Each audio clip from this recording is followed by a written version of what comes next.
Assalamualaikum warahmatullahi wabarakatuh. Alhamdulillah alladzi anzala ala abdihil kitab wa lam yaj'al lahu iwaja. Segala puji milik Allah yang telah menurunkan kepada hambanya Alkitab yang di dalamnya tidak ada kebengkokan sedikit pun. Kita tahu bahwa Al-Quran, Alkitab ini merupakan wahyu sekaligus mukjizat Nabi Muhammad terbesar dan paling besar. Bahkan menunjukkan bukti kerasulan Nabi besar Muhammad sallallahu alaihi wasallam. Asyhadu an la ilaha illallah wa asyhadu anna Muhammadan abduhu wa rasuluh. Aku bersaksi bahwasanya tidak ada Tuhan yang patut diibadai dengan benar kecuali Allah, dan bahwasanya Muhammad adalah hamba dan utusannya.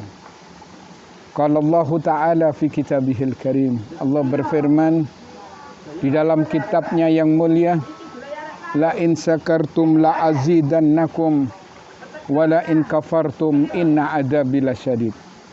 Seandainya kamu bersyukur, pasti ku tambah nikmat itu. Tapi apabila kamu kufur nikmat, ingat azabku ini sangat pedih. Alhamdulillah kita berada di wisata air Sumber Merutu. Dan ini merupakan kebesaran dan keagungan Allah. Sekaligus Allah tunjukkan keindahan alam. Dan ini merupakan ciptaan yang maha suci Allah subhanahu wa ta'ala. Maka kita bisa menikmati ini. Bahkan dianjurkan kita sebagai umat Nabi Muhammad, sebagai hambanya Allah, untuk tafakkur. Tafakkaru fi khalqillah wala tafakkaru fi zatillah. Bertafakurlah kamu terhadap ciptaan-ciptaan Allah. Jangan kamu memikirkan zat Allah. Karena ini merupakan keindahan yang Allah berikan kepada manusia. Hadirin yang dirahmati oleh Allah. Allah menyatakan dalam Al-Quran, qad aflaha man zakkaha wa qad khaba man dassaha. Sungguh beruntung orang yang membersihkan hatinya. Celaka orang yang mengotori hatinya. Siapa orang yang membersihkan hatinya? Mereka yang mentauhidkan Allah. Mereka yang menghidupkan sunnah nabinya. Mereka yang selalu berzikir kepada Allah dalam keadaan apapun. Ini orang yang membersihkan hatinya. Karena itu ada 3 hal yang patut kita jadikan pedoman dalam kehidupan ini. Yang pertama, kita dianjurkan untuk mentauhidkan Allah. Dan di antara bukti mentauhidkan Allah, Sumber Merutu ini. Karena ini diciptakan oleh Allah subhanahu wa ta'ala untuk dinikmati manusia. Bahkan Allah mengatakan, huwallazi khalaqalakum ma fil ardi jami'an. Dialah Allah yang telah menciptakan untuk kamu semua apa yang ada di muka bumi ini.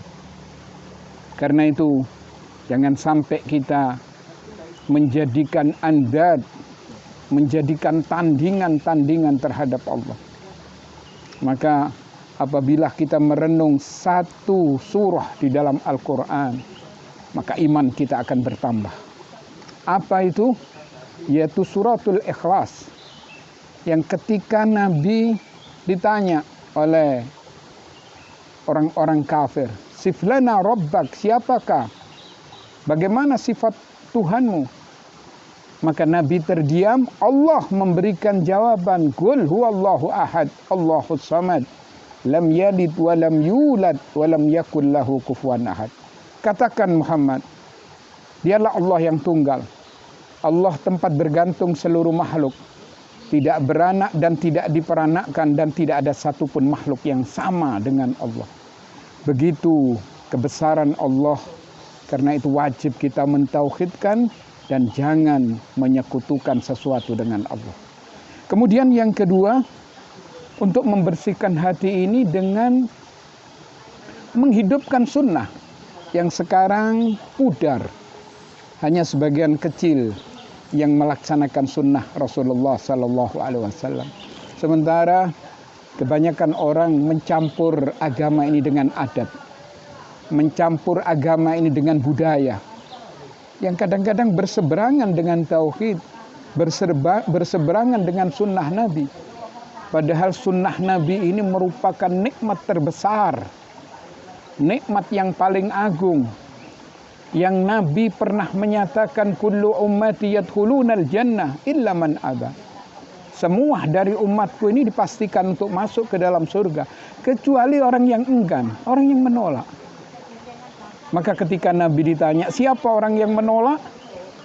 Maka Nabi mengatakan, man ata'ani dakhalal jannah wa man asani faqad aba. Barang siapa yang mentaati aku, dipastikan orang itu masuk ke dalam surga. Barang siapa yang enggan, berarti dia telah menolak. Kalau menolak sunnah, dipastikan orang itu masuk ke dalam api neraka. Kemudian yang ketiga, untuk menghidupkan hati ini atau membersihkan hati, kita dianjurkan untuk banyak berzikir kepada Allah. Bukan hanya di surau, bukan hanya di masjid, bukan hanya di tempat pengajian, tapi kita berzikir kepada Allah dalam keadaan apapun. Bukan hanya dalam keadaan susah, tapi dalam keadaan senang pun kita dianjurkan untuk selalu berzikir kepada Allah. Begitu Allah menyatakan dalam Al-Quran tentang orang-orang yang mendapat gelar ulul albab, alladzina yadhkurunallaha qiyaman wa qu'udan wa ala junubihim. Mereka yang selalu berzikir kepada Allah dalam posisi berdiri, dalam keadaan duduk, bahkan berbaring pun selalu mengingat Allah, karena dia tahu untuk menghidupkan hati dengan banyak. Ala bizikrillah tatmainul qulub. Ketahuilah dengan berzikir kepada Allah hati akan menjadi tenang. Maka sebagai satu penutup untuk menguatkan keimanan kita, saya bawakan satu hadis yang diriwayatkan oleh Imam Bukhari, Imam Muslim. Nabi menyatakan, masalul ladzi yadhkuru rabbah wal ladzi la yadhkuru masalul hayy wal mayyit. Perumpamaan orang yang ingat Allah dengan orang yang tidak ingat Allah, itu gambarannya seperti orang yang hidup dan orang yang mati. Orang yang mengingat Allah itu hatinya hidup, memancarkan sinar kebenaran. Sementara orang yang lalai dari berzikir kepada Allah, mereka itu adalah bangkai di hadapan Allah. Begitu saya kira yang perlu kami sampaikan. Wa akhiru da'wahum anil hamdulillahi rabbil alamin. Wassalamualaikum warahmatullahi wabarakatuh. Waalaikumsalam warahmatullahi wabarakatuh.